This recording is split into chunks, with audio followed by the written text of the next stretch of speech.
Hey, what's up? Welcome to Movie Dumpster Season 2, Episode 28. Today we're talking Kenan and Kel, Two Heads Are Better Than None, from 2000, directed by Michael Grossman. I'm Joel Scola. I'm Sean O'Rourke. I'm henceforth be known as Connor Boo Boo the Fool McGraw. Welcome to the dumpster. Oh, here it goes.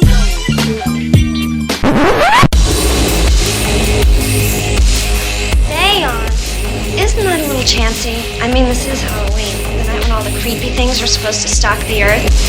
It deals with demons, demon resurrection, and those forces which roam the forest and dark bowers of man's domain. The first few pages warn that these enduring creatures may lie dormant, but are never truly dead. It's Halloween, gentlemen. Halloween! Have you forgotten? They're coming to get you, Barbara. You know, it's Halloween. I guess everyone's entitled to one good scare. Trick or treat.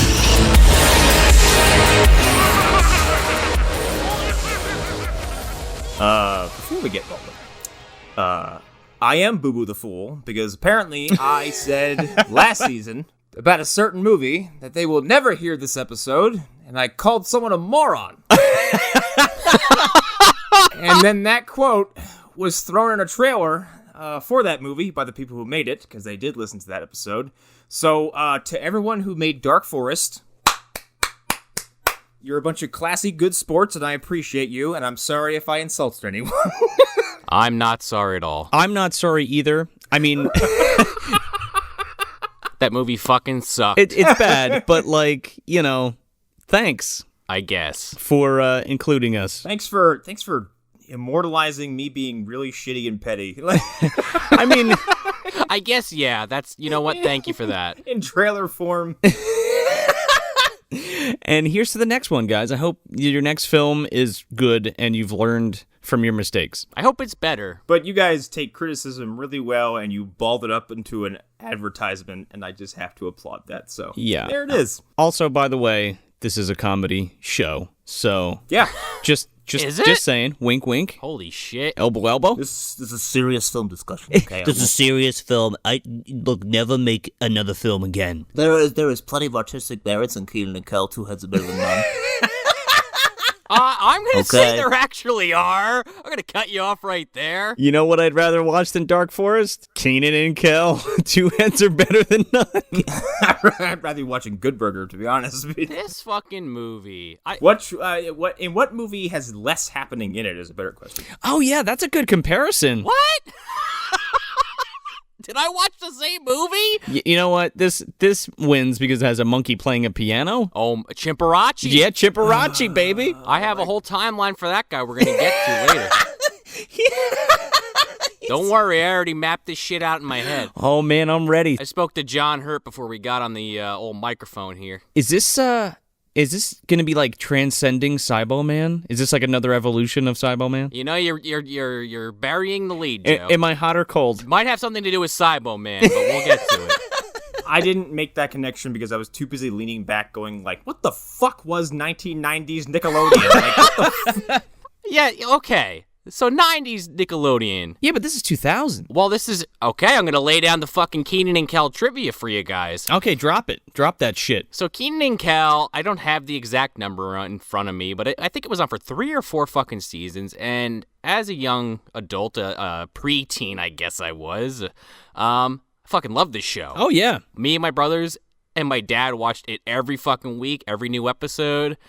And it was a fucking regular viewing in the O'Rourke house, let's say. And this was the final episode. Was it really? It was? Of the fucking show. Yeah, it was the 1 hour movie. I think it was like in a 90-minute to 2-hour block, and they had like these commercials, basically in between like every scene. You know, with I want to say it was Kenan and Kel like talking about it or like doing bits. Really? It feels like it. It feels like, well, it obviously feels like we're at the end of this rope. You know what I mean? It feels like this is the ass end of the Kenan and Kel thing. I had no idea it was the last episode, though. Yeah. Huh. Last episode / Halloween fucking special. Right.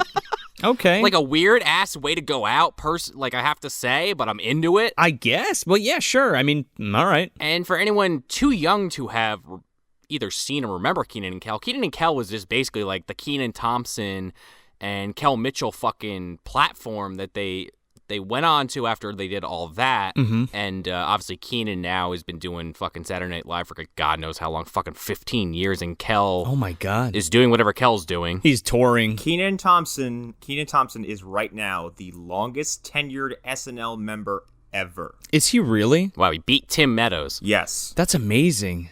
I didn't know he was on for that long. That's impressive. It's impressive because he's not Adam Sandler, he's not Norm Macdonald, he's Right. not anyone of that caliber, and he somehow managed to avoid what's-his-face's wrath for that long. Lorne Michaels? Yes, he'll manage to not get arbitrarily fired. He's good. He's not great, but he's good. He's consistent. He does good impressions. He's a funny guy. I mean, Kenan always makes me laugh, no matter what. Like, he's totally inoffensive Yeah. to me. I'm never like, oh, great, here's this fucking jackass again. I.e. Adam Sandler. No, not at all. Those are my favorite parts of all that. You mentioned Good Burger, Connor, and I have to say that Kenan and Kel must have been like the test run for fucking Good Burger, because these characters are almost exactly the same, except I think Kel in Kenan and Kel he's dumb, but he's not Ed dumb.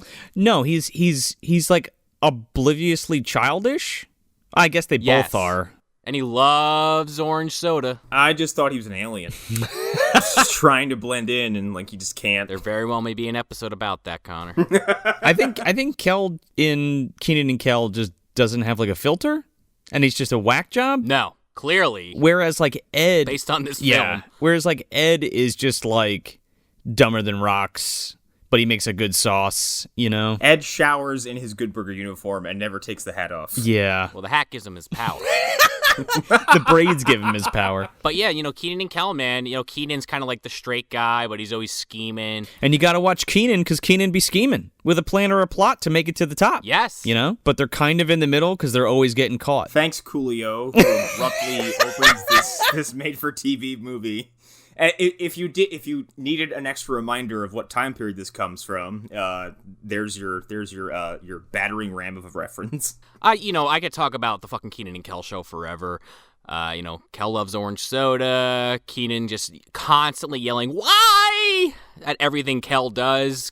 Kel fucking drives Kenan's dad crazy constantly, which happens in this movie, surprise. But not one why. He doesn't scream it. He says it, like, regularly. Says it a lot. He says it, but not, like, his normal... The classic Kenan why. No, we don't get that. I think everybody was sick of everything by this point. Yeah. And you can kind of feel it. He's pulling the Wesley Snipes playthrough routine. I'm not saying it. Yeah.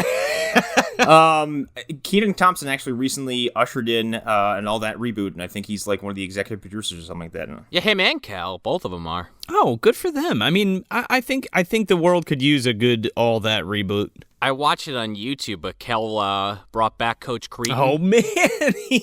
Fucking threw that poor bastard out a window. That guy was always getting the shit beat out of him. Coach Cretan was the best. He better bring back Repairman, or I don't give a shit. Oh, there you go. You mean Repairman, man. Yes, man, Repairman, man. I need some PRS cargo in my life, man. Hell yeah, man. A little rubber ducky in there with you. Oh, yeah. So yeah, that's I guess the brief history of Kenan and Kel without sitting here and just rambling on for fucking 6 hours like I could.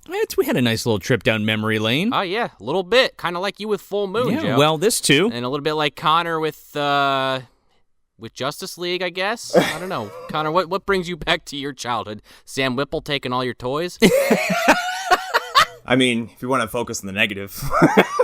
Listen, Connor, it was an inside job. Sorry, buddy.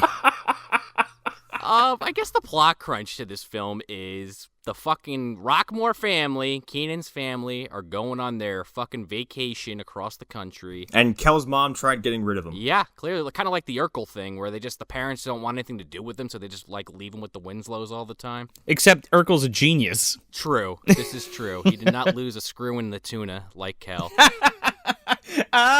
Put the screw in the tuna. Kel fucking hides in the back trunk, and they go on this trip, And shenanigans happen, and somehow Kenan stumbles upon the Headless Horseman, and no one fucking believes him, and it all wraps up at a haunted mansion.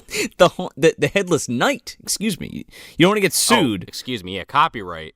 He didn't throw any jack-o'-lantern heads. They straight up end up at the house from House of the Dead, except it's much bigger on the inside. Something like that. This is like the Tales from the Crypt fucking mansion, dude. That's what it looks like. With a fucking killer doorbell that we'll get to later. Oh, yeah. Also, I want to point out that between this and Mr. Boogedy, I'm not sure which of our spooky antagonists is a bigger idiot. Definitely this guy. Definitely. See, Boogedy is just like a fucking asshole. This guy's legit stupid. This guy's an idiot. This guy's a fucking moron. Yeah. He should have picked a different fucking head today. A smarter one. Yeah, clearly. So, in the original airing of this, now I don't remember this verbatim, but I did read it online, and I have fucking flashbacks. They had the whole opening like they did in every other episode, where Kenan and Kel would kind of walk out in front of the studio audience, and they'd have this big red, like theater curtain behind them. Yeah. And they'd do a little back and forth for like a minute, and then the show would start.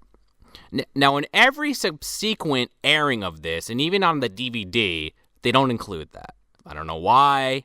I feel like it was pretty integral to the fucking show. So, I watched this on YouTube, and that was not intact. Yeah, that's not there. It's apparently was only intact on the original airing from everything I could find about it. Okay, I guess they aired it again because... Yeah, I feel like once this was still popular, maybe early 2000s, they probably aired it every year multiple times in a row. I was going to say, because the rip I saw still looked like it was broadcast on Nickelodeon, and it was like You Pick with Stick. Oh, yeah. And I was like, Stick Stickly.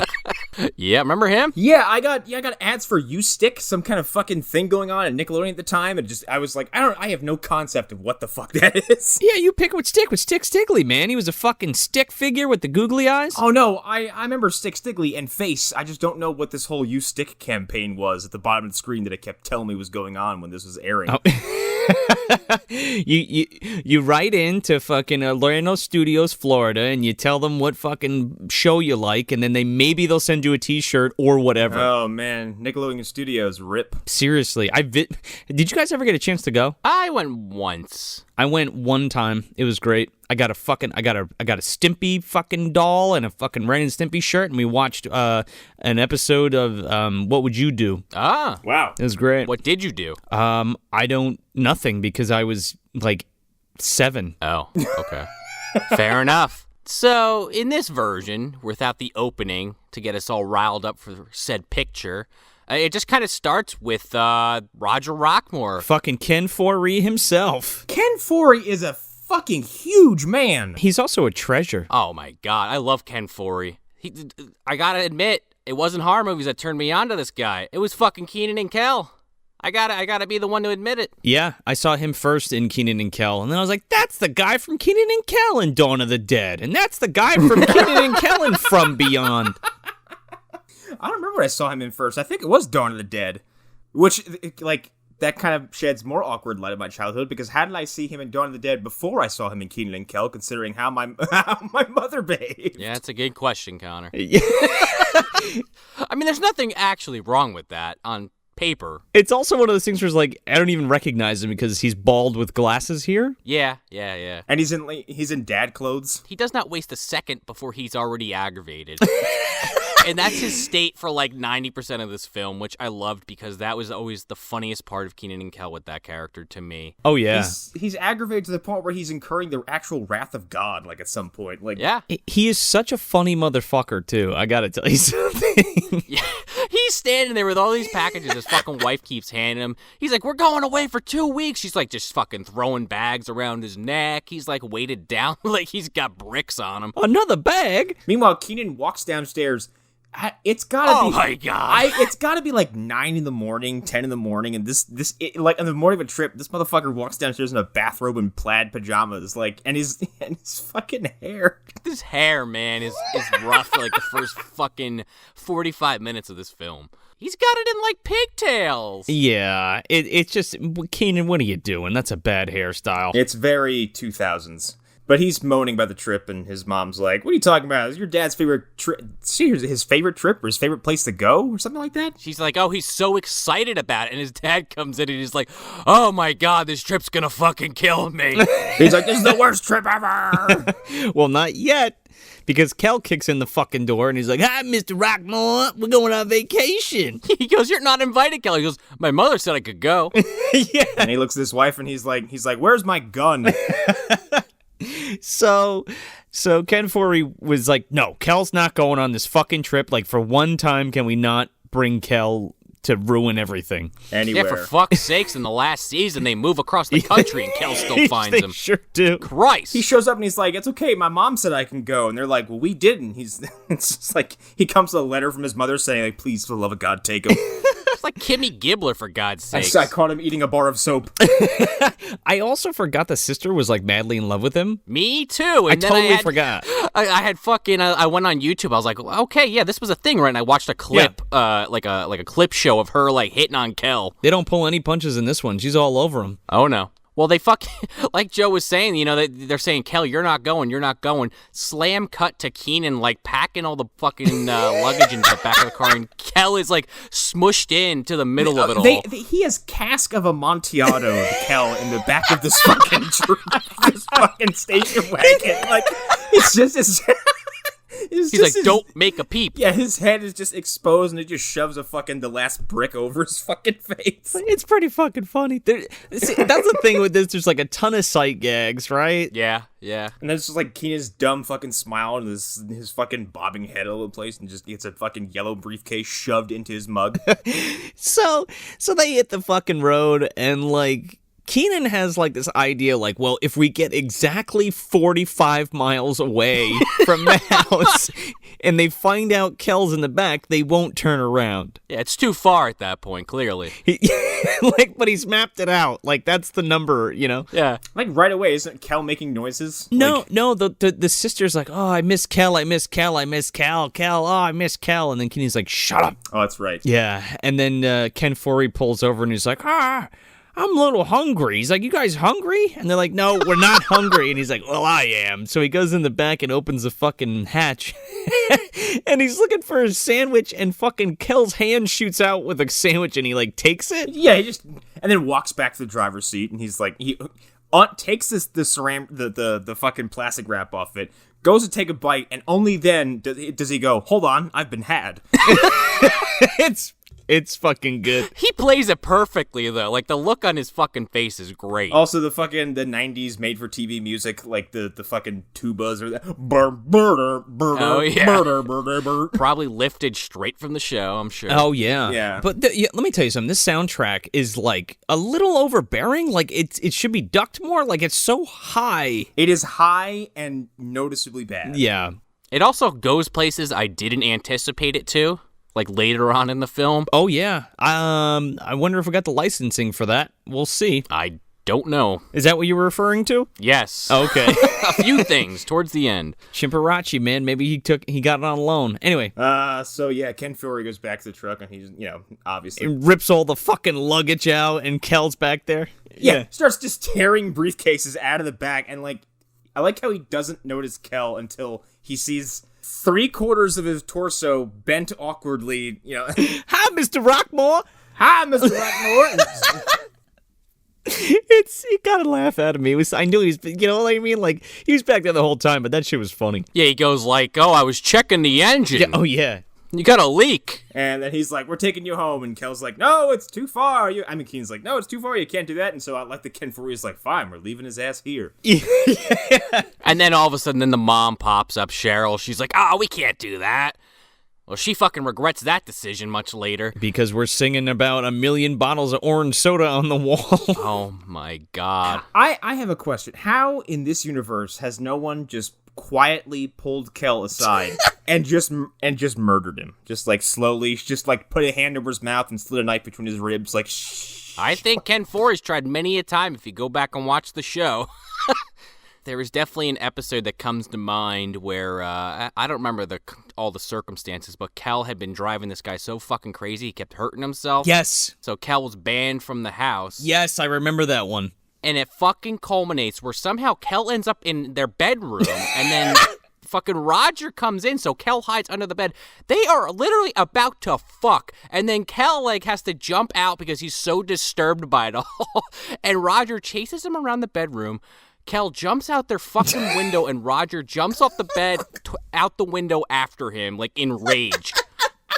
Dude, it's comedy gold, man. And that man never walked again. To be fair, this is Kel is the most tame he's ever been in this entire thing. Oh, yeah. I mean, he does some fucked up shit, but the repercussions never find their way to Roger. I mean, he has his own series of plights. Yeah, well, right. But you're right. It's not all at the expense of Roger like it would be in the show, typically. Or Chris, the convenience store guy. Well, he does fuck with him a little, but I'm saying it's never it's not as intense as on the show. Yeah. It's not as intense, yeah. But I would have tied his ass to the roof.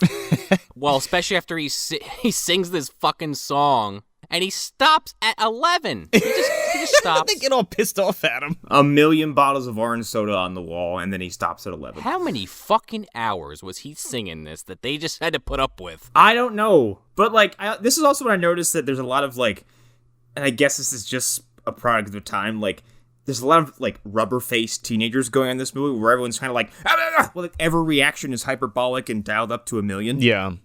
I don't know, man. I would have fucking punched him in his face by that point. I would have put a fucking pillow over his face. Are you kidding me? Choked him, sleeper hold him till he passes out. Just long enough for him to pass out. Yeah. Listen, Kel is fucking funny as a TV show character, but I would not want him to be my best friend. I'm just gonna put that out there. No, not at all. I wouldn't want him in my neighborhood. Well, you're laughing at the misery of everybody else. Yeah. But then when it comes for you, it's less funny. I guess Kenan hangs out with this guy because he knew him since he was little, or Kel's the only guy that ever listened to his bullshit schemes. I think he's the only one who'll hang out with him. I'm pretty sure that Mr. Rockmore has Valium due to the fact that he has to deal with Kel. So why don't we just slip him one of those in a fucking glass of soda or some shit?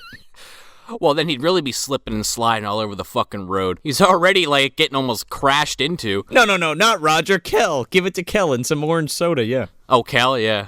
About the wall. Just passes out. Yeah, if I were Keenan's dad, I would walk around with a small concealed tranquilizer dart, tranquilizer gun, on my person at all times in case Kel just appeared. Blow dart that motherfucker in the neck? Well, like Joe was saying, just put it in a drink. Just put him in a fucking orange soda bottle and hand it to the guy. He's gonna drink it. Oh, there you go. Every time it works. Oh, yeah. I had some orange soda. I fell asleep afterwards. It happens all the time. He enjoys ham, too. Stick it in the fucking ham. Yeah, there you go. God, remember that one? I enjoy ham. So, 989 million bottles of soda. Yes. However long that takes, hours-wise, the sun's still up, so not that long. Yeah, it's because 24 hours have passed. Well, there you go. And they're like, we're tired. We need to stop. And he's like, okay. He's like, Roger's like, we're not stopping at a motel. We're going to camp. And then they're like, we don't want to fucking camp, Dad. And he's like, okay. Kel calls his ass out hard. He's like, yeah, Keaton, your dad's just cheap. Yeah. So they just end up in the woods around a fire? Yeah, they just find the woods. It just wipes to a fucking campfire, and they're all sitting around the fire. And then Roger pulls out a fucking acoustic guitar. He has a beautiful voice, though. Does he? Yeah. Does he start singing "Home on the Range"? Yeah, he says a very high pitched singing voice. Yeah, he's singing fucking "Home on the Range" like Buster Scruggs. He's like, "Home on the range." It's like perfect. And Kenan and Kel just look perturbed the entire time. By the way, Kel is eating a stick. Oh yeah. During this entire sequence, and continues to eat a stick for the next 25 minutes. Yeah, he's like, I'm roasting a stick. You want some? And Kenan's like, no, I'm good. Further pushing the theory that Kel is not human, and that he came here from a distant planet, which is why his mother doesn't want him. He might be a gnome. Who knows? Eating fucking bark and shit. Oh shit. He's like a half brain dead version of Superman. He came from some other planet, and his mom's like, oh, you're just dumb. Why are you so dumb? Meteor Man, dude. He came from planet Good Burger. There you go. But then I can't remember if. Oh, this happens first. Doesn't the Shelleys appear? The Sheldons pop up. First, Roger goes, hey, you guys want to tell some ghost stories? Oh, yes. And Kel starts talking about the fucking, when the bread went in the toaster oven, it started to, smoke and get hard, and it made a loud bang. There was no jelly or jam, so I used butter instead of cinnamon sugar. And then Kenan freaks out and is like, he said ghost story, not toast story. Oh, I don't have any ghost stories. That didn't do that for you? I thought it was funny. So then Roger starts breaking out his. He's like, the bloody cemetery. And Kenan's all spooked. He's like, yeah. The fire's getting a little low. I got to get some wood. Got to go out and, get some wood. I'm a vegetarian. See ya. I don't remember why he says that, but I thought that was odd. What a ball of anxiety he is. Yeah. Do you blame the guy? No. His best friend's Kel. He's in the woods with his parents. He doesn't want to do this shit. He just wants to, get to the destination and be done with this shit. So, these people, the Sheldon, show up? Oh my god, right. Yeah. What's their last names? Is it the Sheldons? Shelley and Shelley Wilson. The Wilsons, okay. But they constantly refer to as the Shelleys because they call each other Shelley and Shelley. Yeah. Yeah, and they're 100% serial killers who were definitely busy when the Rockford stumbled upon them in the middle of the woods. Well, I hate to break it to you, Connor, because female Shelley, let's call her, made a little appearance in a film known as Friday the Final Chapter. Oh, yeah, baby. Bonnie Hellman. The fucking hitchhiker, man. This is Banana Lady. Yes. She's eating that banana, and Jason gets it through the fucking back of the neck, and the banana just goes limp and hits the ground. She fucking squeezes that banana right out of its peel. That's her ghost. She can't leave the woods. It's kryptonite.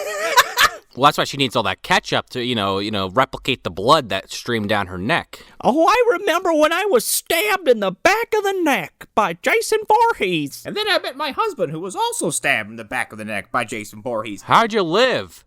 This nice British man came down in his car, and he supplied some medical bandages to my neck. Kept going on about Frankenstein. I'm not really sure. Neither did he. He seemed to shrug his shoulders and leave afterwards. You know what? Good for you, Bonnie Hellman. You got another fucking role. And she is chipper as fuck in this movie. Oh, yeah. Well, they both are. Her and the other fucking whack job. Yeah, they're the obnoxious tourists you never want to meet, who are in the middle of the night just looking for other campers so they can ask for ketchup? Thanks for the ketchup! That's their fucking catchphrase for the rest of this fucking film. Gets me every time. What were y'all doing? You were just wandering the woods going, there's got to be someone else camped out here who has ketchup. Question mark, dude. I don't know. It's not like going to your neighbor's house and asking for sugar. Maybe. Yeah. Which no one does anymore. So they get their ketchup, and this is when Kenan walks off, acting like he's not scared. And, of course, it's, they got the fucking mist on the ground just to emphasize how cold out and scary it is. Oh, it's spooky forest. Medea runs by him. Yeah, he does. He does run by Kenan. Wrong movie. Actually, a suit of armor runs past Kenan. Oh, yes. And has the least intimidating voice I've ever heard for any ghoul, phantom, ghost, goblin, anything. This thing appears and goes, "Hello, I would like your head, please." It would be nice if you'd hand me your head. Bye. Hand it over. Head it over. Are you headed my way? Where are you going? Come back. Are you head over heels scared or what? I think Kenan ran from his fucking, his non-threatening. He's like, there's a guy out there being really weird in a suit of armor. Yeah, well, that's the first thing, right? So here's a weird thing. He sees him in these woods, right? Right. He's not an illusion. Are we all together on that? Yes. I see where you're going with this. Okay. Why is he there? Because you have to get this premise set up already. We only got 40 more minutes to go. Yeah, I think Connor just nailed it. But we don't even know the legend yet. It's a made-for-TV Nickelodeon movie that's like the culmination of the Kenan and Kel series, so... Within the next 5 minutes, there's going to be a monkey playing a piano. I don't think logic matters. No, I understand that, but it's just why didn't we have that scene first, just so this makes a little bit more sense? I guess. It's convenient plot, just because. Fuck it. Much like a scene later when he sees it. Yeah, it's so everyone could tell him he didn't see anything. You're an idiot, Kenan. Nothing's out. Even Kel. And they're all laughing about how, you didn't see shit. But Kel grabs the fucking guitar as a last defense. And Cheryl, Kenan's mom, jumps out and scares him. And I don't know what the fuck happened here, but Kel had some kind of miscommunication. and he clonks her ass in the back of the head like Jeff Jarrett. You fucking... God damn it, you took the Jeff Jarrett joke from me. Kel broke 10,000 guitars and never drew a dime. As someone said on that famous WCW documentary. It's sad how true that is, though. Did you know that was an antique guitar? Well, I'm glad you didn't break it. Was is the key word. I was going to say, like Quentin Tarantino apparently did. Yeah, well, Kenan and Kel was like, they did it first, so... in your eye, Quentin. That Quentin Tarantino is a closet Kenan and Kel fan. And he's like, oh, that's my little homage to Two Heads Are Better Than None. That would not surprise me in the slightest. And then he would go on stage and like accept a reward and then shout out to Kenan and Kel and make it really awkward for everybody. Thanks to Kenan and Kel and the Ventures. Thank you. That ghetto! And the whole room goes quiet. Thanks to every 70s exploitation movie to inspire me to rip them off. Thanks. You're way too subdued for that Quentin Tarantino impression. Thanks for every 70s film. So the next morning, they're driving. Cheryl's got an ice pack on her head. Kel's got no fucking remorse for whacking her. He's just like, deal with it, asshole. He was like, hey, you slept well. I'm like, hey, she's probably concussed. Yeah, I think Roger even says that. She was knocked out. What are you talking about, Kelly's like, She slept well. No, she has brain damage. Fuck it. We're going to the tourist trap. Well, Joe, it's not any tourist trap. They're going to Captain Spaulding's Museum of Monsters and Madmen. Fried chicken and gasoline. Come on. Oh, man. Well, they do, don't they? They are going to a legally distinct Ripley's Believe It or Not exhibit. It's even called Believe It or Not. Like, they just took out Ripley. I've got a through line for this, and I might as well break it down now. Why the fuck not? So my whole theory on this, to get this into, the old MDU, this was the old... museum of strange things we're going to discuss shortly. Okay, they shut down the Dr. Satan exhibit? Is that what happened? I think it happened many years later. Okay. Ken Foree had the empty nest kind of thing going on when Kenan finally went off to college. Yeah. Maybe his wife left him. Sure. And then he got an email from someone he never met before. His apparent stepbrother, Mr. Captain Spaulding. Oh. He said, "Hey, brother, come on down to my gas station / chicken dispensary. I got a museum here. And let's do a little side hustle. And, the rest is fucking history. And if you don't, I'll fucking kill you." Wait, And he said, you know what? Why the hell not? I always felt like getting into the pimping business. This lines up too well because you want to know why? He's pimping down there, right? And fucking Michael Berryman's hanging out with him, too. It all lines up. You got it, man. We'll get into that a little bit more later to really put a bow on this, but I think it all makes sense. Maybe the Headless Knight's house is what they turned into a brothel. It's possible. Oh, see, there you go. I think you nailed it. I think that's what it is. It was a fixer-upper. They turned into a nice sleazy hotel. This is wonderful. Roger finally went off the fucking deep end and just was like, fuck it, I'm gonna pimp. I mean, realistically, he probably killed Kel. Yeah. And that was part of the reason why he had to get away. That was the jumping off point. Kenan goes off to college, they're waving him away, and then Roger just turns and fucking shoots Kel right in the face. He said, fuck it, and just pulls out a gun and just blows him away. I wasn't waiting much longer than that, okay? He was like, as soon as he was out of eyesight, you were going down. Oh, please. Kel would be in a fucking suitcase on the way with him to fucking college. Yeah, realistically. But back to what actually happens in this film. They go to this little freak show museum sideshow thingamajig. And guess who's there? The Dennis Rodman meathead? Well, there's that too. That thing, I fucking gagged a little when I saw that. Why? That meat must have smelled so horrible. Oh, yeah. You wouldn't have to lean in that far to smell it. Like the smell would be permeating from outside of that building. But yeah, they meet the Shelleys again, her there, and they're like, "Thanks for the ketchup again." And Keenan's just like, yeah, not really that big of a deal. Yeah, okay. You guys are weird. Yeah, so they see that fucking Dennis Rodman head. When we're saying Dennis Rodman head, to be fair, this thing has got to be 3 by 2 foot high. Oh, it's huge. Easy. It's huge. They also have the world's largest lemon, I guess. Mm-hmm. And the world's largest ball of string is there as well. Oh, yeah. Pee Wee Herman gave it to him on loan. But the star of the show is none other than... We need a drum roll. Do you got a drum roll? Who is it, John? It's fucking Cybo-Man. It's Cybo-Man!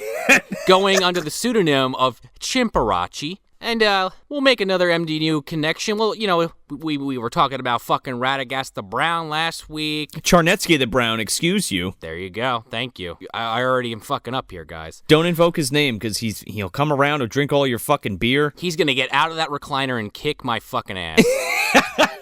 I need some chunky chicken. Where the fuck is that monkey? He just ate some chicken. He's very mobile. Gunner's in the corner shaking his head. No, not like this, Chernitsky. Come on. Just let him talk about the monkey. So, as we talked about in our Super Mario Brothers episode... The life and times of Cybo-Man the monkey. Clearly, the sleazeball Italian guy... Well, he got turned into the monkey, and then Dennis, This is Scapelli. Yeah, Scapelli, and then Dennis What is it? I can't believe I always forget this guy's fucking name. It's embarrassing. Koopa? Oh, Dennis Hopper. Dennis Hopper goes, monkey. So that's the origins, clearly, of Cybo-Man. That's the rough beginnings of Cybo-Man. Yes, so, Scapelli, in his years of trying to figure out, okay, I'm a fucking chimp with a human's intelligence, he picked up the piano at some point and ended up here. And I don't really know where he goes from here to end up in Dr. Angelo's fucking lab, but it's got to be the same ape. I just have to believe it. It's got to be. Here's how that happened. Dr. Angelo was taking his stupid wife to the city.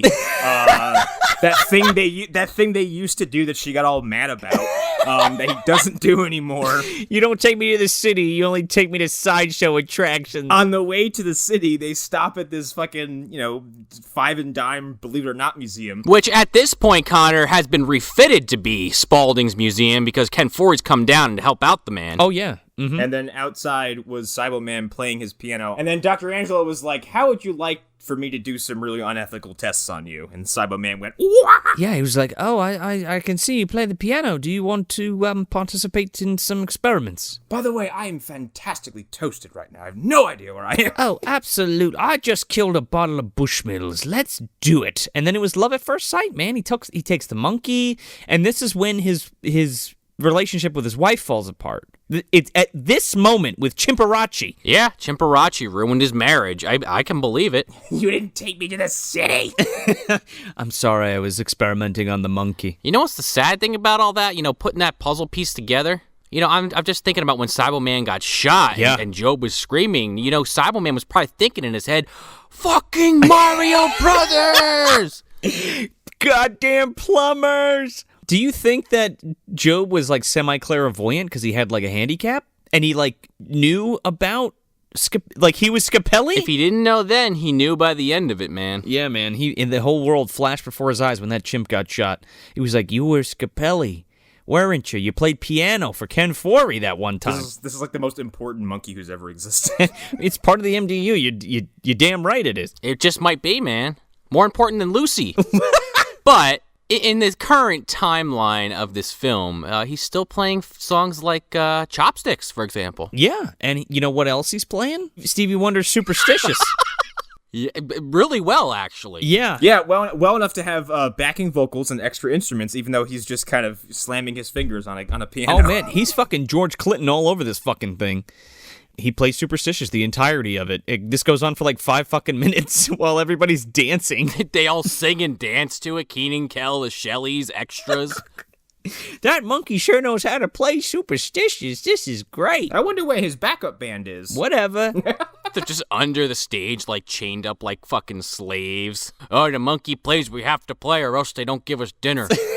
We're human beings. How does this make any sense? So then we just fuck off? I can't remember. Yeah, they fuck off to the giant ball of string. Yes. And Cal has to hug it. Yeah, he's like, I gotta touch it. Oh, now I gotta hug it. And then he initiates a disaster that kills 35 people. This fucking ball of string rolls. It's like Indiana Jones, right? They're running away from this thing, and it blows a hole in the side of the fucking building and rolls down the street. It blows a hole in the side of this building, and the wall seems to be made of I don't know, eggshell, paper mache, peanut brittle. I don't know, but it just cracks apart. It just explodes. Dude, the whole time they're running from this thing, the fucking Blue Doonabee waltz is fucking playing behind it. You find out later that Shelly breaks her leg diving out of the way of it. So yeah, they fuck it all up. I mean, honestly, I feel like this yarn ball's still traveling across the country to this day. It could be. But they get the fuck out of Dodge as the cops arrive, and this time they actually go to a motel. And you know what? For being such a cheap bastard, Roger buys Kenan and Kel their own fucking room. That too, with a vibrating bed. Yeah, Kenan gets a lot of use out of that. Meanwhile, you find out Kel didn't pack a toothbrush. He uses Kenan's without his permission. Or any underwear. Well, he's got to borrow some of Kenan's. Yeah, that dude, let me tell you something. That fucking nightshirt looks cozy. He looks like Ebenezer Scrooge in that fucking thing. Oh, yeah. He's got the onesie on. So he goes in his suitcase, and, Kenan's like, well, what the fuck did you pack then? He's like, he opens his suitcase. He's got multiple other suitcases in there, just in case.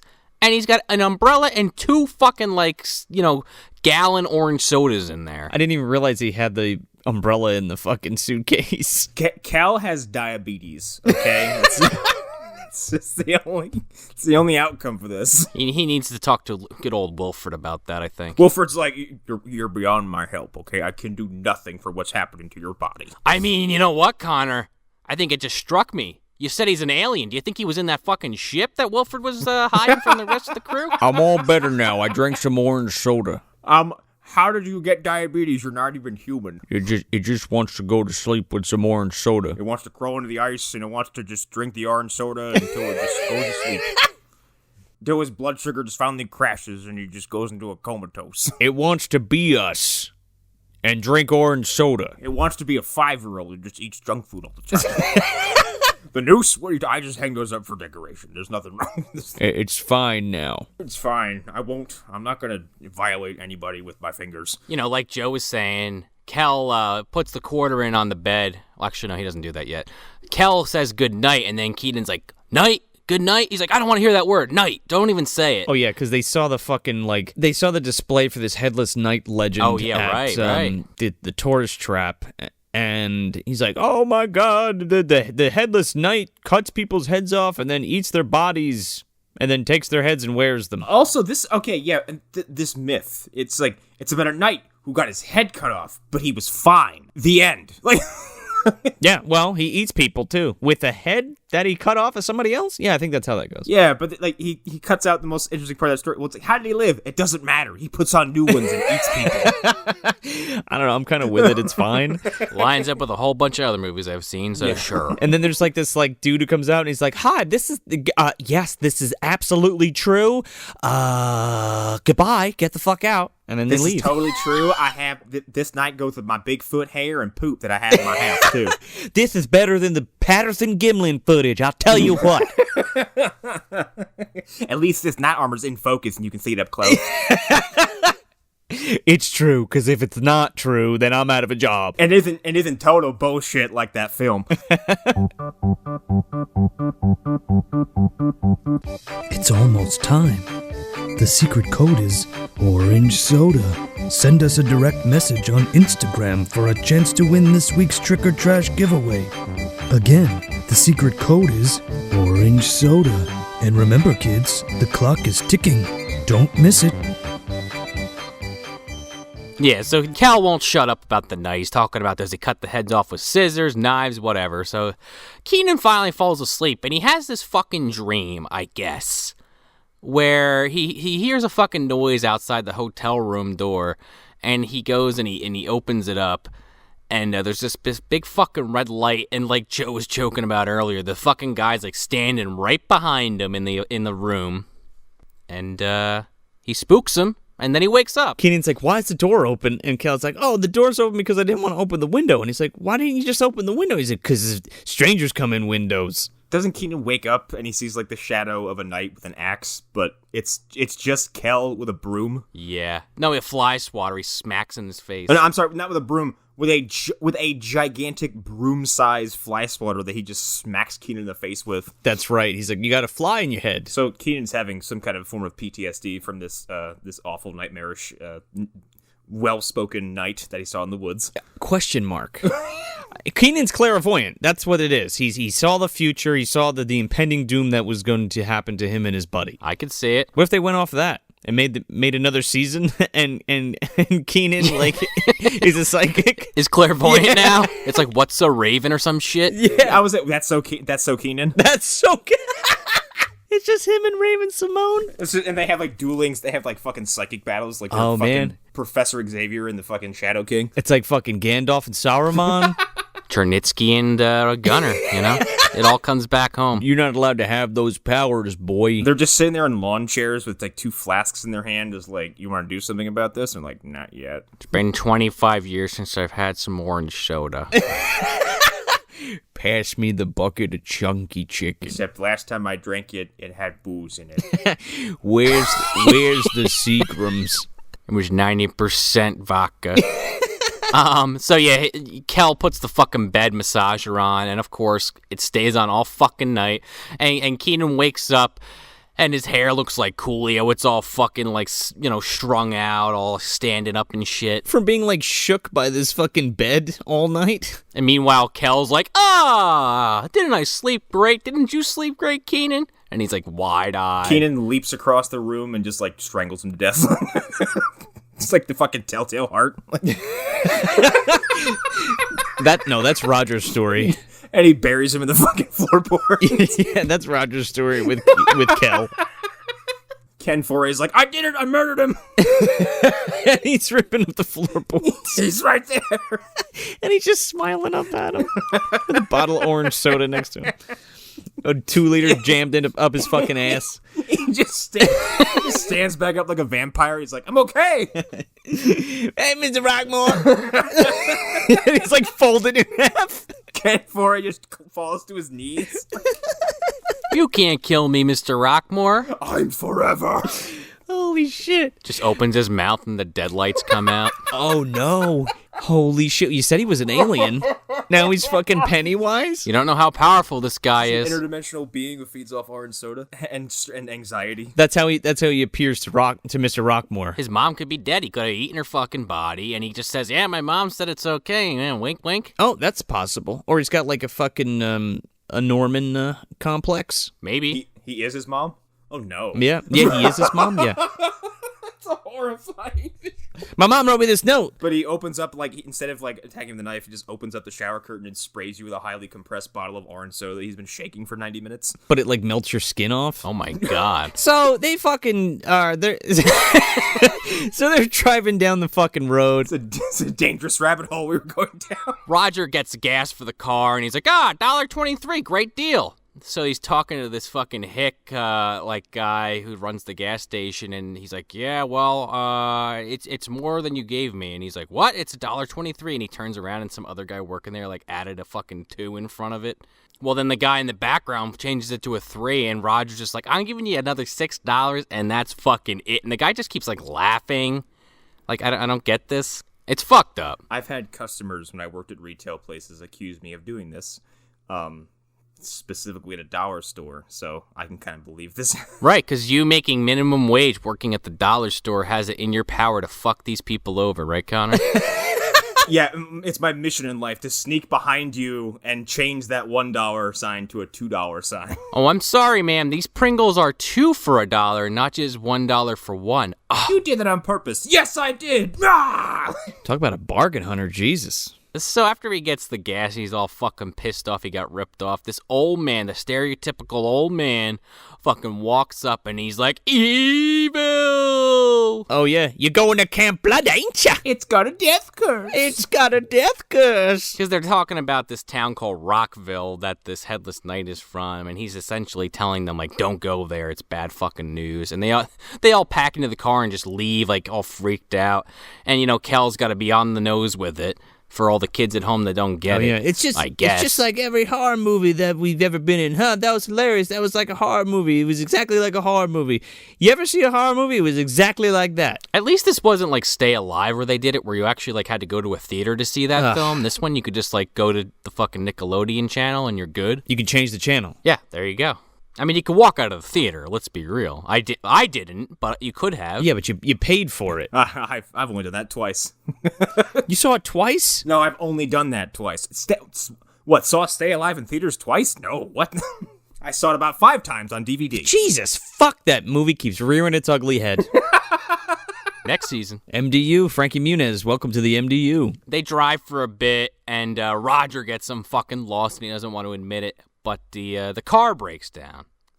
So they're all outside the car arguing about what the hell happened, what's wrong with the car. I thought they got a flat tire. Well, no, it's the engine overheated or some bullshit. Well, we find out what happens in a second. Yeah, but before they find out, the Shelleys drive by and they're fucking waving them down.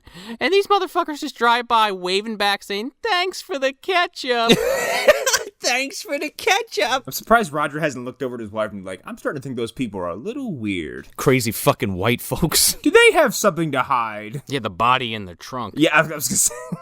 The banana in their trunk. The bodies of bananas. Oh, that's a good point, Joe. And at this point, I think Roger basically assumes the position of trying to fix his car for the remainder of the feature. And sucks at it. He's terrible. I'm not saying I could do a good job, but I know when to stop. Yeah, like the sister and the mom actually like figure everything out, which is kind of cool. I like that angle. Yeah, especially when he's just like poo-pooing them the entire time and they figure it out in like seconds. Yeah, you don't know what you're doing. And then the little girl like fucking fixes it in like 5 minutes later. I know what I'm doing, even after sustaining multiple injuries. We'll get to that. So they send Kenan and Kel on their way like up the road, and it's kind of revealed to them due to like a sign on the side of the road that the direction they need to head in to get help is Rockville. And of course Kenan's like pissing his britches.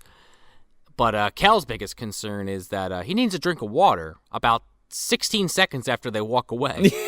Well, he's dehydrated. All he drinks is soda. Serious diuretic for this guy.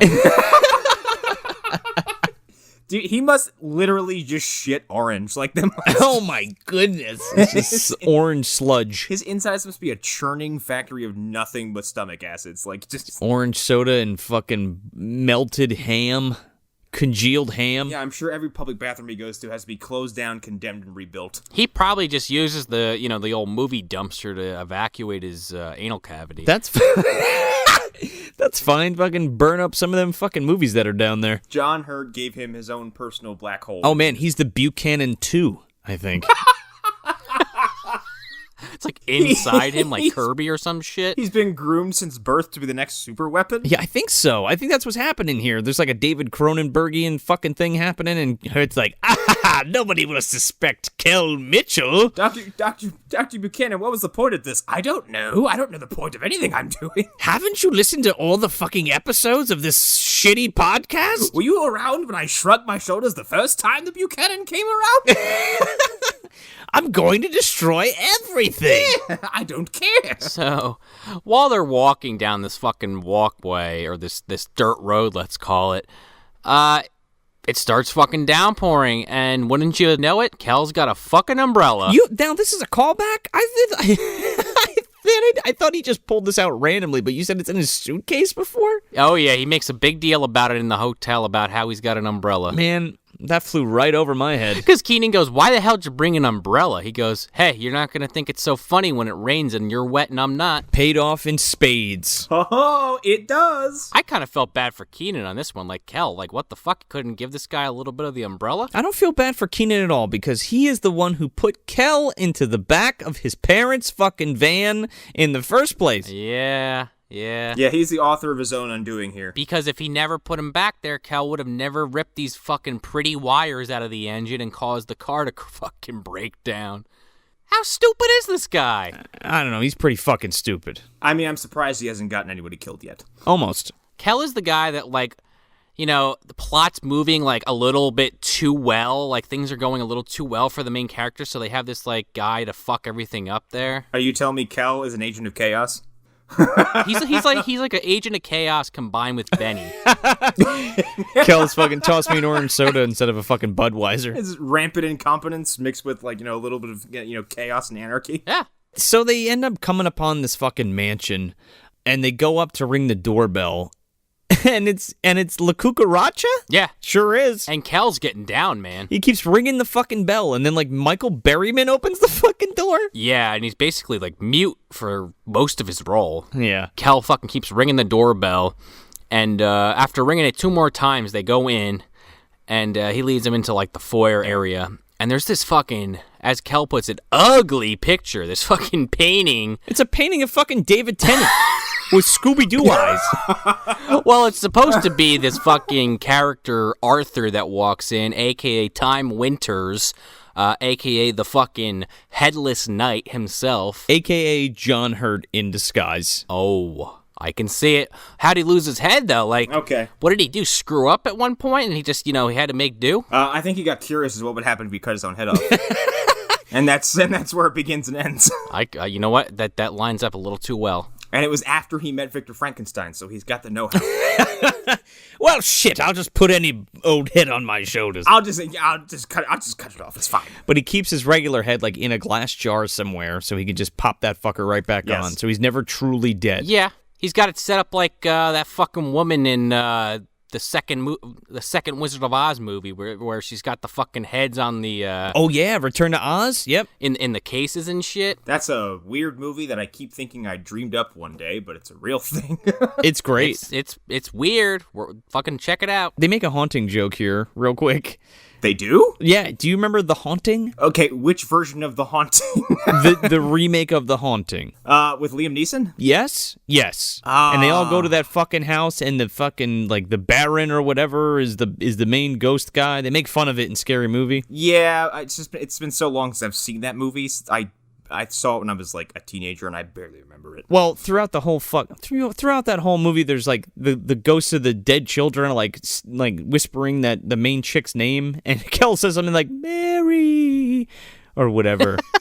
Okay. What a weird cut for them to make a joke. Well, he also keeps going on about this painting being ugly and doesn't like make the correlation that this guy Arthur is the guy in the painting, even though he says he's the guy in the painting, and Kenan even says he's the guy in the painting. And when Kenan and this guy fucking walk off, then Kel's like, "Oh, yeah, he's a Time Lord." It took him a second for him to process it because of that.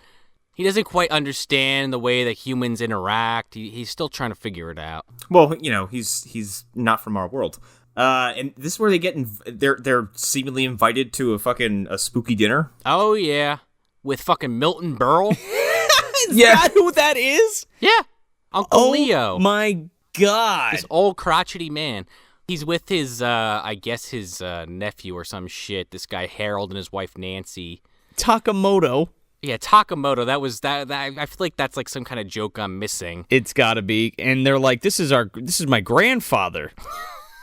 This guy's just calling everyone jerks, assholes, every name under the sun. Oh, he's great, man. But Arthur, a.k.a. Headless Knight, is suggesting that they all, stay there for dinner because the storm's getting really nasty outside, and it's the worst one he's seen in years. Yeah, the ketchup buddies are there, too. Yeah, the Shelleys are there, thanking him for the ketchup again. They're just there because it was raining, and they're like, yeah, we've decided to stop at the mansion. And we wandered into this hot and freaky-looking house for no reason. Fine, Michael Berryman invited us in. They probably, then they have this fucking dinner scene. And the first thing out of these fucking people's mouths once they get their plates is, hey, you got any ketchup? And at this point, I'm kind of getting sick of it, but then Kenan delivers this classic line. He goes, yeah, they really do love their ketchup. It's just the way he fucking says it just gets me. Right before they sit down to dinner, it cuts back to Ken Foree in the car, and it's fucking pouring. And the mom is like, all our luggage is on top of the roof, and it's getting soaking wet. And he's like, what do you want me to do? Do you want me to grab the luggage and put it in the car? And she's like, no, you can't go out there. It's fucking raining. It's pouring. He's like, I got this. And he goes out, and he goes up on the fucking roof of the car to try to get the luggage off and get struck by fucking lightning. Yeah, like... And the whole time his wife's screaming in the car, Roger! An extended electrocution. Like, he gets struck, and it's flowing through his body, and gets launched off the car. It looks like when fucking the lightning strikes the terror dogs in Ghostbusters. Yes! Yeah. Or like when a Highlander is like, what the fuck, when they get another mortal's power. Like... The quickening? Yeah. But then he gets he's extra lucky because he gets 2 quickenings. Yeah, because he fucking falls off the fucking hood, and he's like, "What's the odds of getting struck by lightning twice?" And then he gets fucking zapped again. But he's fine though. He gets up and his clothes are a little singed. That's it. Yeah, this is when we cut back to the mansion and they make that ketchup line as the plates come out. And Arthur kind of announces to the group, hey, Nancy, your hands look a little dirty. Why don't you go wash up? Hey, why don't you go fuck yourself, Arthur? And she's just like, oh, okay. And then her husband's like, oh, maybe I should go too. He's like, no, just sit there. You're fine. You're a useless husband who has no object permanence.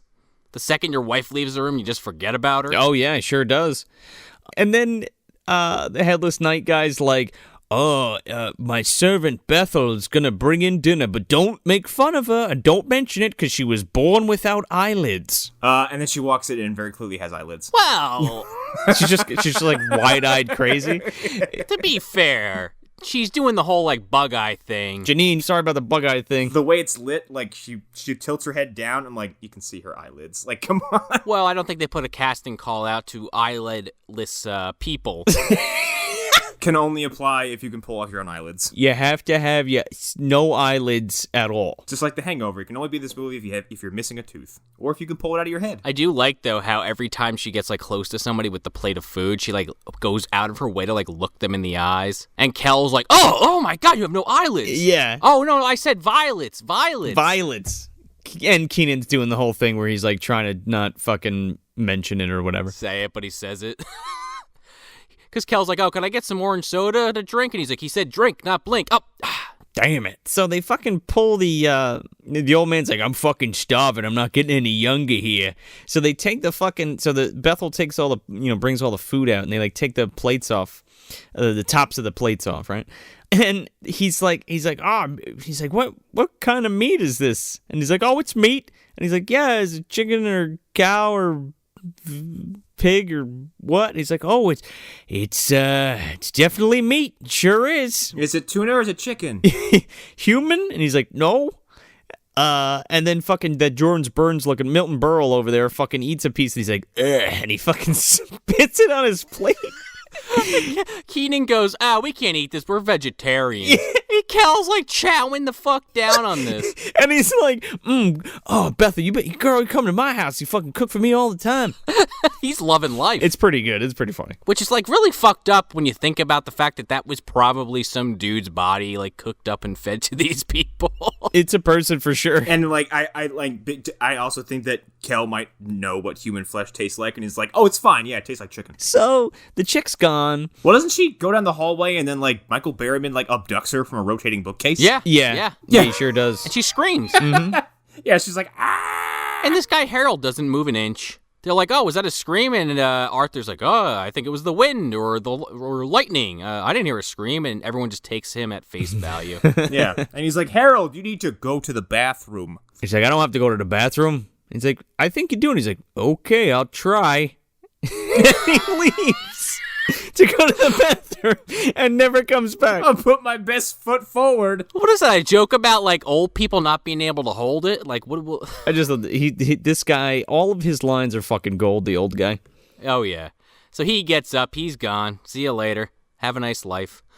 And, the dinner kind of wraps up, and as, Well, his, neck is leaking when he's taking a drink. Oh, yeah, and Keenan's the only one that sees it at first, because the Shelleys are so focused on the ketchup and their food, and Kel's, chowing down, and Kel finally turns and sees it, as it's, squirting out of his neck. Yeah, this fucking Headless Knight guy, drinks some water, and it starts fucking shooting out of his neck hole. You might think as a Headless Knight, who's, I guess this is your thing, that this happens all the time, and you probably shouldn't drink during a dinner where you're trying to lure in victims. Well, he's like, "Excuse me." He goes in the other room, and Bethel, rips his head off and, refits it onto him.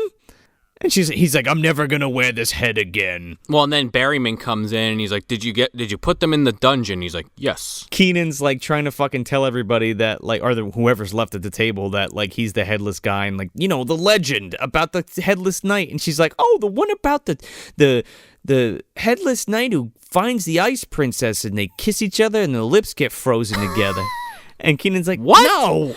And Kel's like, "I love that one." Just on a side note, I want to know which one of these heads out of the 6 or 7 people he's killed tonight he's actually going to wear.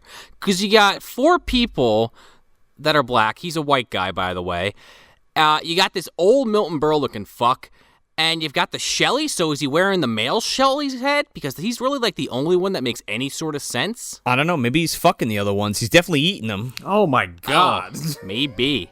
He wants a little Kenan and Kel prime beef. Oh. So he's related to Corpse Fucker from the mini golf course is what you're telling me. Definitely a possibility. He shares that fucking dungeon with him, man.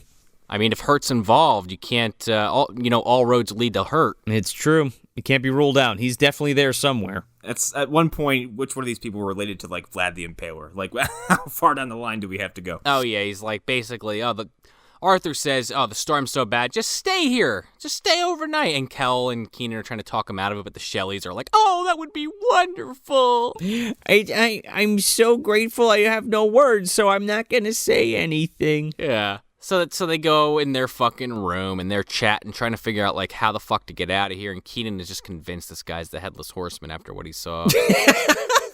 And Kel's still not sure, so they go to leave the room, and it's locked. And they're like, oh, fuck, let's go out the window. And the window is literally, like, fucking covered in bricks. It's bricked up. And so Cal has the genius idea to just fucking running headbutt this door. And I gotta tell you, if this guy wasn't an alien, his neck would be broken. His head goes right through this fucking solid wood door. Yeah, and he's totally fine. He pulls it out, the door opens, no problem. Then they, like, go into this study and, like, set off a fucking Rube Goldberg machine. Oh, yeah. And then they knock down, like, a fucking domino of books. Because they're trying to be so quiet, and of course this happens, and then, everything kind of settles, and then, one of these, like, cabinets in this library opens, and they're, like, with these cabinets with the glass on them with the books behind them. This is where when after they initiate all this nonsense, one of the knights has a crossbow that shoots at them? Yes. Yeah. And it, like, almost hits Kel. Who seems really fascinated by the fact that he almost got struck with a crossbow bolt in the face. He's, like, looking at left and right and smiling. It's like, oh, that would have been interesting. Death. Something I haven't experienced yet. I don't think it wouldn't have mattered, because there's nothing inside his fucking head for it to hit. It just pops like a balloon. And he grows a new one. So Cal, after he pulls this arrow out of the wall, like, he closes, like, the cabinet, window door or whatever, or the cabinet door, and, like, all this glass along this entire, like, wall just fucking shatters. And then Arthur comes in. How could you not hear this shit? I don't know. He comes after them, and fucking Keenan grabs, like, a book and, like, frisbees it at his head and knocks his fucking head off, and then they run out of the room. Yep. That's fucking horrifying, by the way. That head is attached with, like, just optimism. That's it. Like, there's no way to keep this thing on long term, it seems. Well, they find a secret passage, like, kind of by the fireplace that they run down to where this fucking dungeon is, and they find Shelly's, like, basically strapped to these torture devices. Wouldn't you leave these people there and just be like, sorry, I have to leave? Like, oh no, there's no time. Kenan and Kel are stand-up citizens. One of them's in the stocks and the other one's in a fucking electric chair. They're pretty happy about it. They're not looking too upset. They're like, this Halloween display is fantastic. Oh, this is probably, I don't know, the not greatest part of our trip, but we're still having a great time. Thanks for the ketchup. That one time we had ketchup. It's no Chimperachi. We saw a monkey play a piano. I mean, that would have blown my mind. Also in this room are the severed heads of the other dinner guests, and they're just dead, I guess. In a Nickelodeon made-for-TV film. Yeah, they're dead as fuck. Yeah, in a Nickelodeon made-for-TV movie, there are 3 severed heads of people who have been murdered. Just lined up. And they look pretty, like, there's, like, blood coming out of the mouth and shit. Yeah, and they're just, I'm going to quote Sean for something, it's just like, they're just there as window dressing. Kinda, yeah. If you want them. Kel mentions him, he's like, look, it's the severed heads of the dinner guests, and then no one brings it up ever again. Well, then we have that cliche going all the way back to fucking Rumpelstiltskin, where the head's directing the body to pick the head up. Let me make it easy for you. So he finally catches up to them, and they knock the head off again. And this time they're playing fucking Monkey in the Middle with the head, and the fucking Harlem Globetrotters theme starts playing. Oh yeah, man. Okay, this got a legitimate laugh because he rips his fucking head off, and it's just like. And they're just like tossing it back and forth, and fucking it like bites Kel on the fucking hand and shit, like Evil Dead 2. Everyone is yelling, and it's just chaos for about 2 minutes. And then this fucking Arthur finally gets his head back on and grabs an axe, and he might as well have grabbed a frisbee or a dinner plate or anything, because he's really bad with this axe. Oh yeah. Well, he goes after them, and I forget how they get away. I think, like, they knock the head off again, and then the body's doing that fucking... The body's trying to find the head again, and they save the Shelleys, and they go upstairs, And mind you, female Shelley is in a fucking wheelchair with a cast on her head. She sure is. Oh, that's right. I don't know if we've really painted a picture what these people are wearing, but they're basically wearing like a Job-ass outfit with the suspenders, or not suspenders, the overalls. They're in jeans, overalls, and pink shirts. Job-ass outfit. with fanny packs, these bright yellow fanny packs. She's got a fucking headband and a fucking backpack with a banana. Yeah. Well, and then they go upstairs, and Berryman and Bethel are there, and Bethel has like I think a fucking sword. I don't know what Berryman's holding, like a nightstick or some shit. He's got a fucking ball and chain, or was he's got like a mace? Mace. And she's got a fucking claymore. They're ready to go. Yeah. So Kenan grabs first he grabs like a wooden cane and smacks it over Berryman. It just breaks. He grabs another like bigger piece of wood. Breaks that over Berryman. And then he grabs it looks like a trash bin. That breaks over Berryman. And he's like, oh, fuck, what are we going to do? And the Shelleys jump into action and beat the shit out of these fucking people. Yeah, at some point, Lady Shelley's cast just disappears. She takes it off and starts beating Bethel with it. I thought that Sheldon was gonna run Shelley into these people in the wheelchair. Oh, that would have been great. Me too. That's what I thought was gonna happen. But instead, they both turn Super Saiyan, and their movements were too fast to be perceived by the human eye. So after a cut, they apparently have them tied up.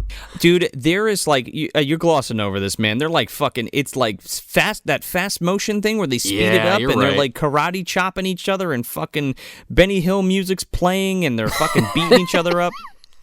And Kenan and Kel are just kind of like pantomiming in the background. And he's like, what did you did? He like fucking Kenan's doing his best fucking Bill Cosby. He's like, what the karate and the chopping and thingamajiggas? He's like, the power levels are over 9,000. It must have been over 9,000.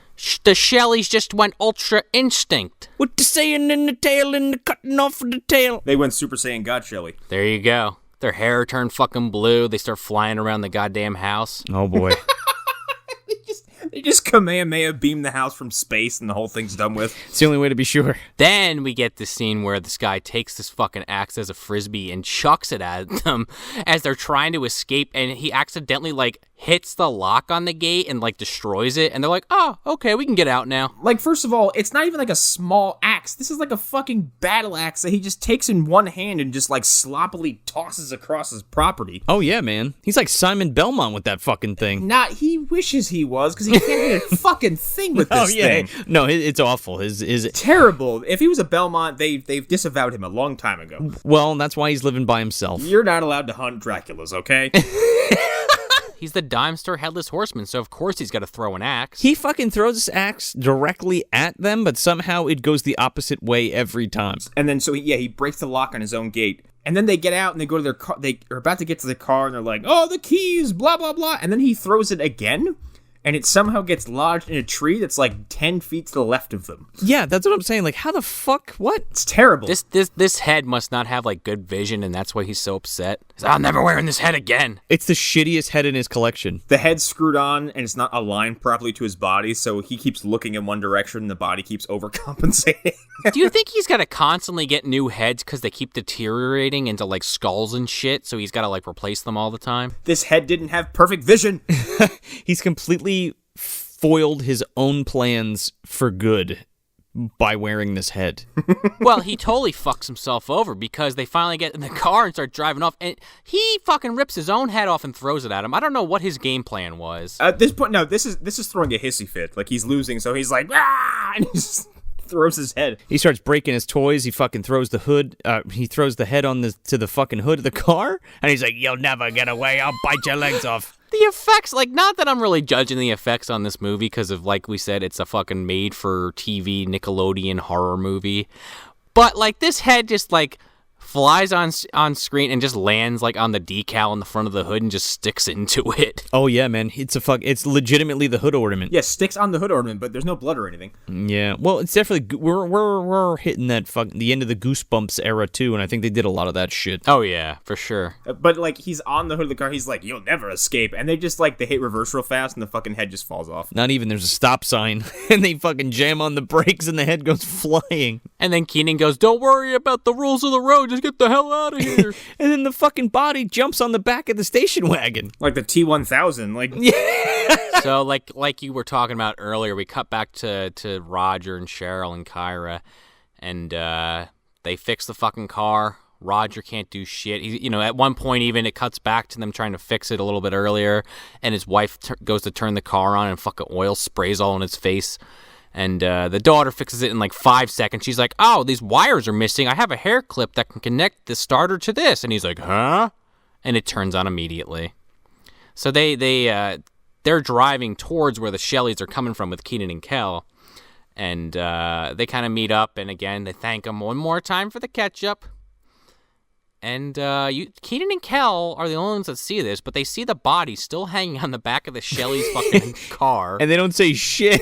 They just let it go. They're just like, "Well, all right. That's their problem now. Well, see ya. I guess they're dying. They really saved our ass. Oh, well. Thanks for the ketchup." Well, that body just found 2 new heads. So they get in the car, and Ken Foree's like, "Where the hell have you been?" He's like, "There's a fucking haunted house with a headless knight and a fucking servant with no eyelids, and they're gonna kill us." And they're like, "Oh, you're full of shit." He's like, "I want to see the house, and we're going to that fucking house." I'm like, "What?" I need to prove you wrong, son. They drive to the mansion, and they get out, and he gets out. Well, not they. It's just Ken. Ken gets out of the fucking van, and he's walking around. He's like, "Where is it? I don't see shit." And then the fucking head is just like, "Hey, Baldy, down here." And Ken Foree looks down. And he's like, "Hey, you think you can help me out? I changed my ways. I'm not a bad guy. Help me." You don't know me. I'm a severed head in the road. Ken Foree is like literally spooked. Ken Foree shits a brick and just like jumps into the car and then fucking speeds off. Of course he did. It's been a long time since he had to watch Jeffrey Combs have a stem grow out of his forehead. He's not used to this freaky shit anymore. Oh man, he thought he left that all behind him, huh? Yeah. After he got dissolved and got better. Yeah, he got fucking bitten by one of those crazy jellyfish things. Yeah, didn't he like melt or something? I can't remember what happened to him. I know something terrible happens to him. If it's a Lovecraft movie with Jeffrey Combs, someone melts. Oh no, you know what happens to Ken Foree in From Beyond? He gets fucking killed by those crazy bees. They encircle him. Oh, that's right. And he just like turns into bones and goo. Yeah, they just fucking eat him. He got better though. Yeah, it's all right. He bounced back pretty nice. Water, yeah, fluids and crackers. He's fine. Ginger ale. Yeah. He's all better. And that's the end of the movie, right? He just fucking runs off. They drive off. Yeah, the head is like, "Wait, don't leave. My nose itches." And then we just fuck off to credits. Which, if I was just a head and my nose itched, I'd be pretty upset about that, too. I'd be more worried about bugs crawling me or like a vulture coming down and pecking at my face. But, itchy nose would be pretty annoying. Wait a second. How does this work? Like, does his soul get transferred to the head or what? You know what, Joe? I don't know, but I still love this fucking movie. I can't answer all these questions. Usually I would be the one asking these questions, but in this time, I'm okay. I'm good. I don't need an explanation for the nonsense going on in this film. So, what treat is this in our treat bags, fellas? This is Smarties. And it's Smarties because as a child, I gobbled this shit up, and there was no such thing as too much of it. But as an adult, there was about 35 minutes too much of this, and I can't do it anymore. So at one point, this must have been delicious, but as an adult, I can't. My threshold for it is very thin. But I don't know. It's nice to fucking go explore this era of Nickelodeon again, because I don't know what Nickelodeon looks like now, but I'm sure it's not this. This is also like a very charming little time capsule of this era, as evidenced by how it opens with Coolio with a full head of hair and multiple of his little fucking ponytail dreadlock things instead of just one sticking out the middle of his head like he's from Whoville.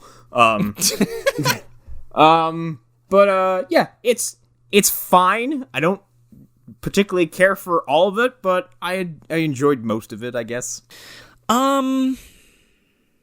This is a stick of fruit stripe gum for me. Okay. Just one? Just a single stick of fruit stripe gum. And it, you get the piece, and we were so excited when you were a kid to get this fucking gum, right? and the rapper's got a fucking tongue tattoo on it, or a temporary tattoo that we used to put on our tongues, and you get the fucking stick of gum, and it's delicious for like a minute and a half. And I feel like this didn't age well for me. Again, like Connor said, like I love this as a kid. It's funny. Like I laughed a bunch of times, but like I don't know if I'd ever watch it again, only because like it hits that point where like it's like sad Kenan and Kel, like it's on its way out, and it feels like it's on its way out. Like nobody's particularly happy to be there, I don't think, except maybe Kel Mitchell. Ken Foree's great, but I don't know. It just feels kind of like it hit its end of the road, and like Sean was saying before, like this was the send off to the series, and I feel like that series was such a big part of Nickelodeon, and like not Nick at Night, the other thing, Snick, yeah, it was such a big part of Snick and like that lineup, and I don't know, it kind of goes out on like a wet fart for me. Like it's funny, but like I needed a little bit more to this. It's not a bad Halloween special, but it's not that great either. It's totally fine. I mean, the monkey's definitely worth watching. Cybo-Man strikes again, guys. Man, that fucking monkey scene is funny. There are a bunch of good laughs in this. It's just kind of very, it was sweet at first, and it lost its flavor really quick. And I was like, yeah, okay. I don't know if I need an hour and change of this, I'd rather watch Good Burger or just like a regular episode. Yes, I can't wait to watch Good Burger. Yeah. And going into this, I was like, oh yeah, it should remind me of that. It really didn't. Because Good Burger is like surreally off the wall and insane. Like that movie has stuff about illegal nutrients in hamburgers. Like, it's fucking strange, and this just isn't. I mean, it has Abe Vigoda saying, hey, I think I broke my ass. I think I broke my ass. Yeah, well, again, like, all of that luster is completely gone. Again, like, that, and they're young as fuck in that movie, and it's so funny and, like, on point, and I just feel like this is just like, we're tired of doing this, let's just get it over with. Also, I could be wrong, but I think this is also towards the period where, like, Snick as we knew it and that block of TV is going to die soon. Yeah, it's going to dissolve. I think so, too. And so yeah, fruit stripe gum, sweet at first, loses its favorite flavor quick, but, it was a nice trip down memory lane. Well, I guess I already said I love this movie, so... It's, for me, this is not... It's a Milky Way. But it's not a regular Milky Way. So, like I said, I used to be huge into fucking Kenan and Kel when it was airing on TV. And for me, this was just, a fucking trip down memory lane. And it's not just a regular Milky Way, because, as a kid, I used to eat these fucking things all the time. Now, as an adult, if I'm going to get a candy bar, I'm going to reach for a Snickers or a Caramello. But back in the day, I was a Milky Way guy. And I'm going to say this is like a Simply Caramel Milky Way, to be specific, because the series is a Milky Way in and of itself. And you get this fucking beautiful headless night fucking horror-themed send-off episode. And it gets brought up from a regular Milky Way to a Simply Caramel. You get all that delicious, gooey...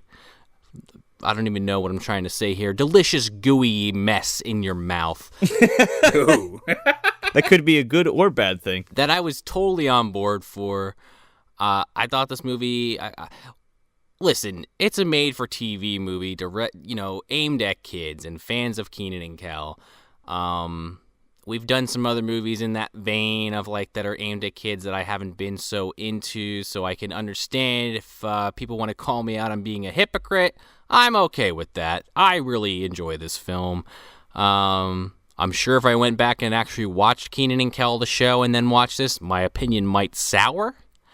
But I got to be honest, guys, that last season of Kenan and Kel was already on its way out from what I remember. Yeah. So this kind of lines up, and I had a really good time watching this. And ever since I looked it up about a month or two ago when I thought I wanted to do it for Trick or Trash, and I saw that Chimparachi scene, I've been thinking about it pretty much nonstop since then. So I'm glad we finally got it out of my system. It all hinged upon Chimparachi. I mean, I don't know if it all hinged on Chiparachi, but it was a very, it weighed the scale. Yeah, let me be clear. I mean, this is fine. It's just kind of blah to me. That's all. No, yeah. Listen, I totally get it. It's not offensive or anything. Like, it's not like, this show sucks. Like, it's just fine, And I mean, like, you do have to kind of go into it with that backstory of knowing about Kenan and Kel. Like, if you watch this movie without any of that, like, I feel like you wouldn't like this film.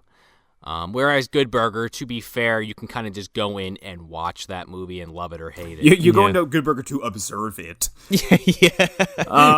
To go back to that Snick thing, Snick started in 1992, and this movie came out in 2000. Snick would end in 2005. Wow. Okay.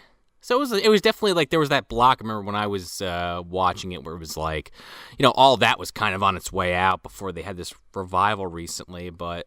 you had Danny Tamborelli on that. You had that guy Fluffy. What the fuck's his name? Gabriel Iglesias? Gabriel Iglesias was on the last season. I didn't know that. It was weird. It was a weird fucking show towards the end. Dude, we graduated in 2005, or I graduated in 2005. Yeah, we all three of us should have. Well, I was 06, but same ballpark. Sean was one behind us, but like I graduated high school in 2005, and Snick was still going on. Yeah. Yeah, it's crazy. And it changed to Teen Nick after that, and then formally ended as a programming block in 2009, and now it doesn't go by any name at all. Man, do you remember, just real quick, do you guys remember, like, getting ready for Snick, man? Yes. Yeah, it was like TGIF and fucking Snick, dude. That was great. I knew when bedtime was, or at least good TV was over, because as a kid, I was not a Nick at Night fan, so when the fucking Happy Days theme song came on, the TV got turned off. Oh, dude, I put the TV timer went on, and I went to sleep. Or the Partridge Family. That shit was like, it was like time for me to go to sleep. I either got the popcorn bowl out to share with the family, or I had this monster bowl of ice cream that I thought would last like an hour or two, being a dumb person back in the day. Now, besides the fact that it would have melted, I'm just a nutcase and I eat it in about 5 minutes flat. Yeah. Oh, man. Get brain freeze the rest of the night. But that's what I remember. But then my attitude towards those shows would come back to haunt me years later when someone was like, Fresh Prince of Bel-Air is coming to Nick at Night. I was like, oh, no. Oh, wait a second. I'm the people I didn't like at some point. Well, Connor, we're at that point where these shows were on 30 years ago. Yeah.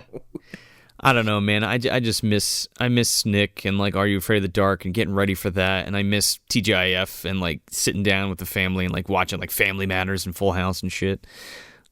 Good times. Right there with you, man. I can live without Full House, but the rest of that sounds fantastic. So that's it. That's Kenan and Kel, Two Heads Are Better Than None from 2000, directed by Michael Grossman. Hey, everybody, if you want some more bad movie goodness, you can check us out at MovieDumpsterPodcast.com. Subscribe to us anywhere you get your podcasts, and make sure to leave us a 5-star review if you dig the show, because it helps us get out of the bottom of the dumpster and into more eardrums. Yeah, and if you're on the social medias, you can follow us at Movie Dumpster on Instagram, Facebook, and Twitter. I'm Joel Escola. I'm Sean O'Rourke. I'm Connor McGraw. Thanks for visiting the dumpster. 12 bottles of one soda on the wall, 12 bottles of one soda. You take one down, pass it around. 11 bottles of one soda on the wall.